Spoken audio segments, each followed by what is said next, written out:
We are recording, and in 5, 4, 3, 2, we are live. Good morning, Owasso. This is the Twins with O Live, and this is the Morning Loop. It is currently about 9:11 a.m. in the morning, so and we have let me pull up my weather app right here. Sorry, folks. It is currently 70 degrees out, and we got a high of 90 today, so pretty good weather today. Partly cloudy, some overcast, but like I said, for the most part, I think it's going to be sunny. I don't think that overcast is really going to hit us too bad. Now, this morning we actually had what I was told was about a 7-car pileup. Now I think it was more of like a fender bender style scenario. Like I'm sure for the folks that all were involved in it, it was not fun. But we had a 7-car pileup this morning, and it happened right about at 76th Street, like on the on ramp onto 169. And like I said, that's why we have this live stream set up, folks, is for you guys commuting into Tulsa for that specific reason. Because it was standstill traffic when I got to the office here at about 8:30. So, I mean, it just now, so about 9 o'clock it started flowing pretty good. They must have cleared up that mess, or they all finished exchanging insurance information and whatnot. But, so I'll give a shout out to Michael Watson's Allstate agency here right now. Like I said, if you want to get some good insurance, make sure you're covered well.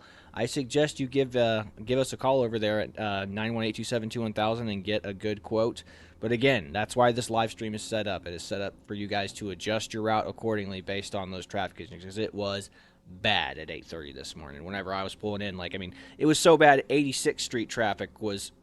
It was the on ramp to 86th Street was like backed out into 86th Street going on the light. I could barely get to work from my house this morning. It was ridiculous. So just keep that in mind. Like traffic slowing now, the commute to Tulsa looks like it's going to be all right. We'll keep it updated and see if we can find out any more if there are any injuries involved in that wreck. But as far as that goes, other happenings in town today. Wednesday today, we have free classes at the library. So if you want to go get some free education, go down there to the Owasso Public Library. That's over on Main Street, and you take some free courses down there. And Thursday, my alma mater, TU, will be playing Temple, Texas. And that is actually at TU. I have to make a correction for my one yesterday. I thought it was at Temple. It's actually at TU. So I recommend, it starts kickoffs at 6:30. So if you get off work at 5, or, maybe even take off work a little early, go down there, get some tickets, and watch TU play Temple. That's a good way to spend a Thursday evening. So absolutely. Let's go. Rain Cane, baby. Friday, we will have Owasso versus Mustang. That kickoff will be at 7:30 again. So let's go Owasso, go Rams, beat Mustang, bounce back, come back strong off of that loss to Union, guys. It's not that big of a deal. Like I said, hang tough and finish the season strong. Don't let that loss hold you back. As well, we got Rejoice. We'll have kickoff against Sequoia, and that is at 7 p.m. So good luck to Rejoice. I hope they wish you guys the best on your game against Sequoia. And then we have, of course, Saturday, we got college ball. OU will be playing Iowa State. Again, I think it's going to be a bit of a dogfight, and that will be at OU. OU will have home field advantage, but, like I said, OSU got knocked off. I know all the OU fans are like, well, OSU's trash, but, from what I saw against Cincinnati, you can agree or disagree, but like I said, they didn't look all that strong to me against Cincinnati. I thought they were going to run that score up a whole lot. I did too. Like I said, I don't know how good Cincinnati is this year. Maybe this is their year, but yeah, just OU didn't look like the OU that we know from the back in the day. So that's all I have to say. I said maybe Cincinnati's really good this year, and we just don't know because we don't monitor that conference. But yeah,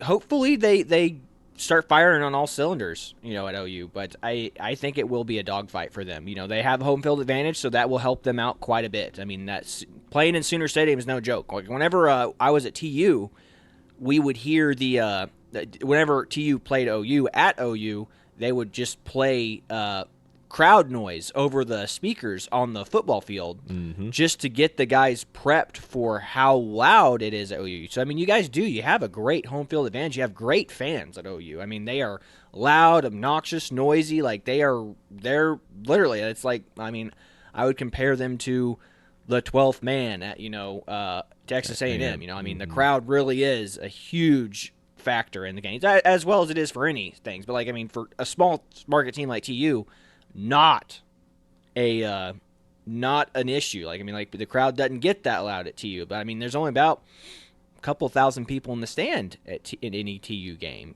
So at OU, I mean, that's Gaylord Stadium. That's a big stadium. So yeah, but TU practices with just crowd noise going on, like loud the entire practice. Like, I mean, that's 4 hours of just screaming, chanting noises coming off the speakers. I mean, you'll walk by and you're just like, oh my God, are they ever going to turn that off when you were walking around on campus that on those days?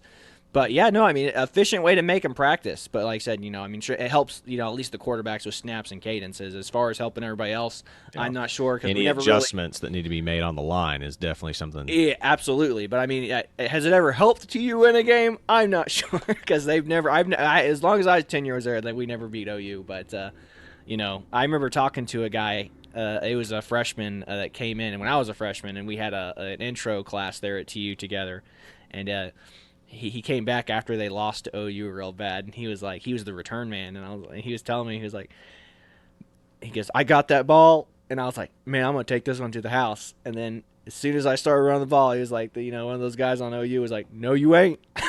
And grabbed and took it down. He goes, and that's how the rest of the game went. It was a lot of no, you ain't from OU. So that was a funny story from a guy that, I was in class with back in college. But yeah, so other than that, let's go. Hopefully OU will beat Iowa State. So good luck to the Sooners. And as far as that goes, that kind of wraps up our morning announcements. Like I said, this is Chad and Corey with Owasso Live, and this was the Morning Loop. We hope y'all have a blessed day.